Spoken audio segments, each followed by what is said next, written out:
Hey guys, it's Ed from Vibrant Money.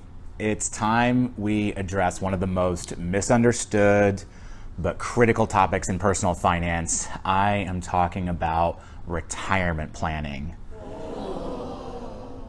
Okay, so I know many of you would rather watch paint dry or just watch Instagram Reels all day than plan for your retirement, but you really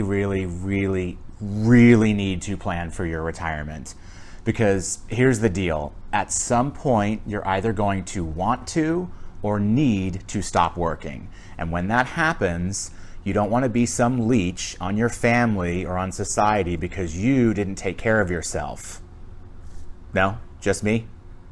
Well, every week we hear stories from people in their 50s and 60s who have virtually zero saved for retirement and are freaking out. Now, if that's you, don't worry, I have some advice at the end of this video. And if that's not you, you need to listen to this video and start to deal with how you're setting yourself up for retirement.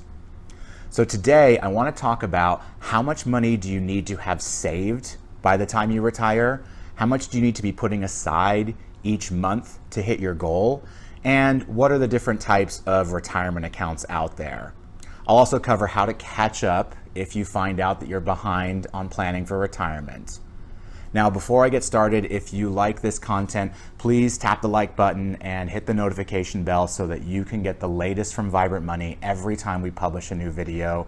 And the obligatory legal disclaimer needs to be said now because we are an education company. We are not professional retirement planners. The information in this video is for entertainment and informational purposes only. If you have questions about your retirement, please speak to a certified financial professional about your unique situation. Okay, with that out of the way, let's dive right into the video. So let's start with the current state of affairs for retirement accounts. According to the Transamerica Center for Retirement Studies, the average U.S. retirement account contains $63,000. 20-year-olds have less, around $16,000. 30-year-olds have a little bit more, $45,000. And as we go on into 50s and 60s, some have as high as $172,000 saved.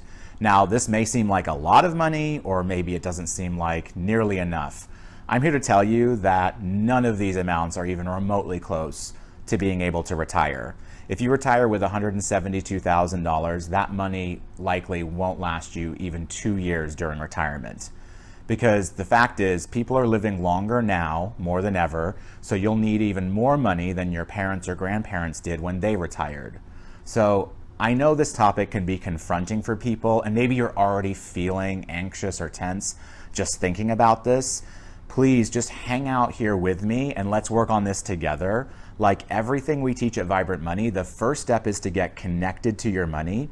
And in the case of retirement, that means actually looking at the situation without judgment and starting to deal with it from there.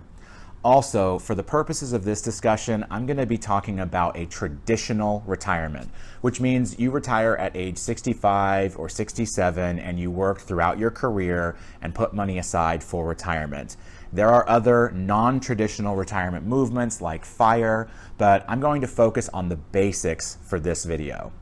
So, the first question people need to answer is how much will you need when you retire? How big does that nest egg need to be? How much are you going to need so that you can live comfortably into your old age? Well, the problem with this question is that there are so many variables that change the answer, including how old you are, how old you'll be when you retire, will you get Social Security benefits, what will your expenses look like in retirement, and how bad inflation will be, and so on and so on and so on. Now, I break down every single one of these variables in our Retirement 101 guide, which you can find a link in the description of this video. However, in this video, I just want to cover the very basics of how much you're going to need. Now, the most common answer that you'll hear is that you need between $1 million and $2 million saved for retirement. Okay, thanks, Captain Obvious. I need to be a millionaire to retire. I'll get started on that right after Elon Musk takes me on a trip around Mars. Now, I know it can sound a bit insulting to say you need a lot of money, but there are some principles behind this number. The idea is that you retire at age 65 with a few $1,000,000 saved and no mortgage or debt, and you can get some government assistance like Social Security and Medicaid. That $1 to $2 million will continue to grow when you're retired, and if you only take 2, 3, or 4% out of it each year to cover some of your expenses, your nest egg should be safe throughout your retirement. If you take out 4% of a $1 million nest egg, that's like having $80,000 a year. Now, if your money keeps growing at 6%, then you'll never really eat away at your savings. This is a retirement principle known as the 4% rule, which states that if you withdraw 4% of your nest egg every year during retirement, your money should remain safe. The problem with the $1 million number is that $80,000 a year in income in 30 years is not the same as $80,000 now. That's because of dreaded inflation, which erodes your purchasing power because of ever-rising prices. $80,000 in 30 years is going to be like having $38,000 now, which is not a whole lot. So some would argue that $2 million is better. Now, I will say that this is an oversimplified approach to coming up with your number. I strongly recommend you use a retirement calculator, and we've included a list in the description below. And you should speak with a certified financial planner about your unique situation. The key takeaway is not to get overwhelmed by the large number. There are many things you can do to hit these kinds of goals, and it will take connection and consistency to achieve it, but you can do it. That's why I want to move on and talk about how much you need to save each month, which is easier to control versus how much you will ultimately need. Okay, so how much money do you actually need to save each month for retirement? Well, based off of what I just said, probably a lot. Now, this number depends a lot based on how old you are. Let's just say if you need $1 million by the time you're 65, you may need to save as little as $250 a month if you're 20 years old, or as high as $6,000 a month if you're in your mid-50s. The reason the monthly amounts are so different for 20-year-olds versus 50-year-olds is because of compounding interest. Compounding interest is the eighth wonder of the world. That is because compounding interest is like magical pixie dust that makes your money grow exponentially over time. This chart shows that saving $100 a month, growing at 5.5%, will turn into $343,000 in 50 years. The magic is that over that period of time, you would have only needed to put in $50,000 and made $293,000 for free over that period of time. Now, this is an extreme example, but the principle still applies. Small amounts early on can add up. That's why it's so important to get started on a sustainable, consistent monthly contribution to retirement. So let's look at a scenario here that will help frame up this power of compounding interest. If you want to have $1 million by the time you're 65 and you're in your 20s, you only need to save between $250 to $400 a month for 45 years, and you'll have roughly $1 million at retirement. So if you're in your 20s, you would only need to save $162,000 over that 45 years, but it would turn into $1 million. So that's great news if you're in your 20s. Now, if you're in your 40s, you might need to be putting aside $375,000 before you retire to hit the $1 million mark. Still a lot of free money earned through compounding interest.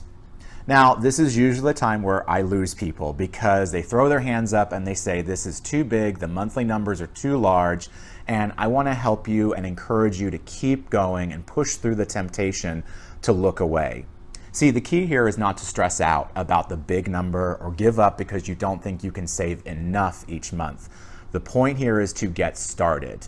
The future is not predetermined. You don't know what is going to happen when you start saving for retirement.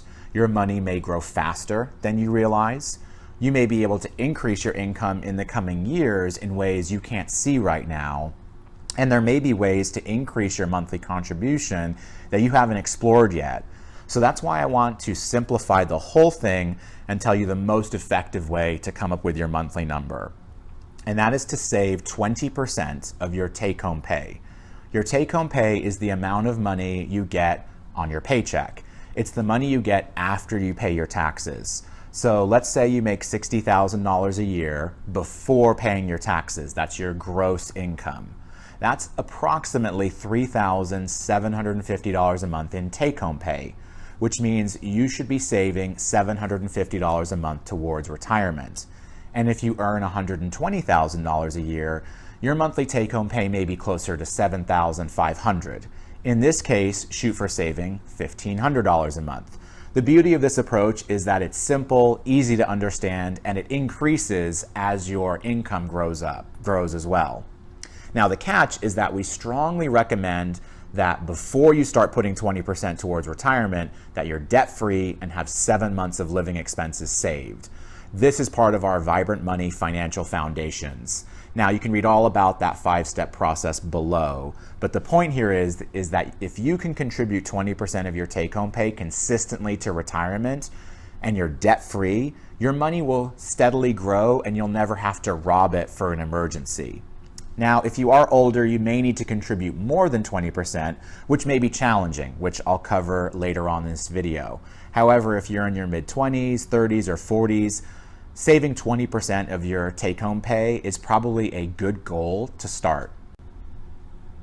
Okay, so now that we've covered how much you need to save by the time you retire and how much you need to put aside every month, let's talk about where this money is going to go and grow. So let's talk about retirement accounts. Now, I'm not going to go through every single type of retirement account or every step of setting up your retirement accounts in this video, but you can read all about them in our Retirement Planning 101 guide located on our website. But for today, let's just focus on the 3 most popular type of retirement accounts: 401ks, IRAs, and Roth IRAs. A 401k is a type of retirement account that's usually offered by your employer.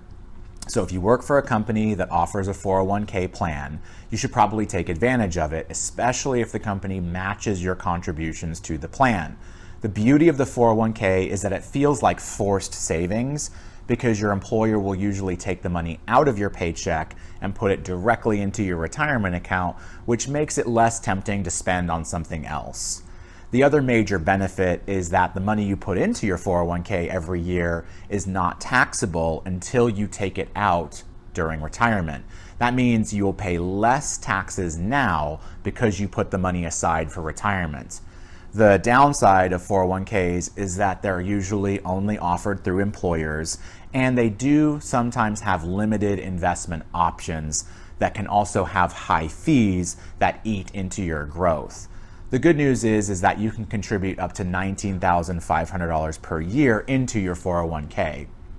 Now, an individual retirement arrangement, or IRA, is very similar to a 401k, except you set one up on your own or with a financial advisor.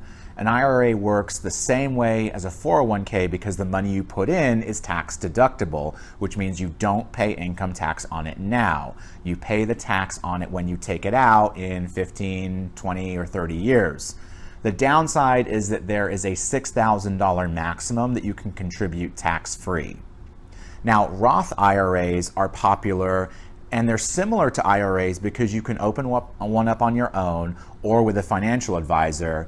But the major difference with a Roth is that the money you put in now is not tax deductible, meaning you do pay taxes now on your contributions, but the money that you earn in your Roth IRA, the interest, the compounding interest, is not taxable when you take it out at retirement. So if you put in $250,000 into your IRA, your Roth IRA, throughout your career, and it turns into $1 million, you're not going to pay taxes on that $750,000 of growth. Since you already paid taxes on the $250,000, when you put it into your Roth, you can take out $1 million without paying any extra taxes. Whoop whoop. Now, the other amazing thing about a Roth IRA is that you can take out any principal you put in at any time with no penalties. IRAs and 401ks have early penalty withdrawals. Now, the downside of a Roth is that if you make more than $125,000 a year, you can't put any money into a Roth IRA.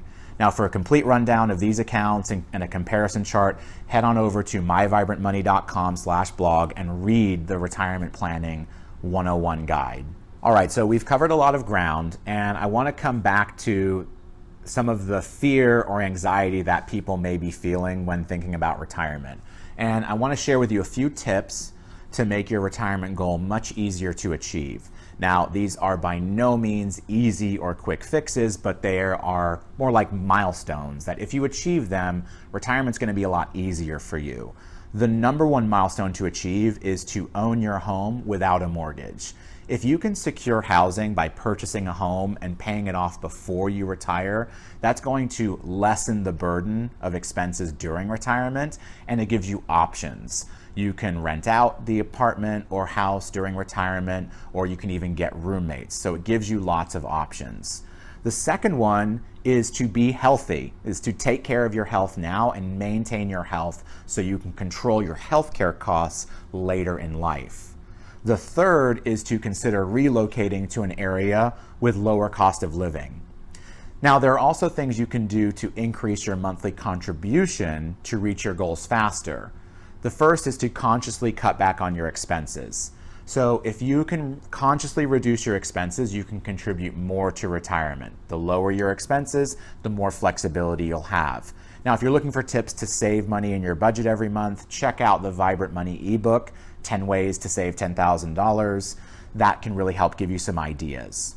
The second is to increase your income. Now, I know this is oversimplified and it's easier said than done. However, that doesn't make it any less true, that taking actions to earn more money can help you grow your retirement account. Now, there are many ways you can grow your income, from side hustles, gig work, or overhauling your career. Now, to help in this, we've created a useful infographic and on-demand training covering the 7 most powerful ways to increase your income.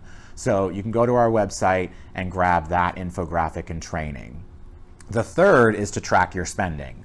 At this point, you should be tracking your spending every month with a monthly spending plan or budget.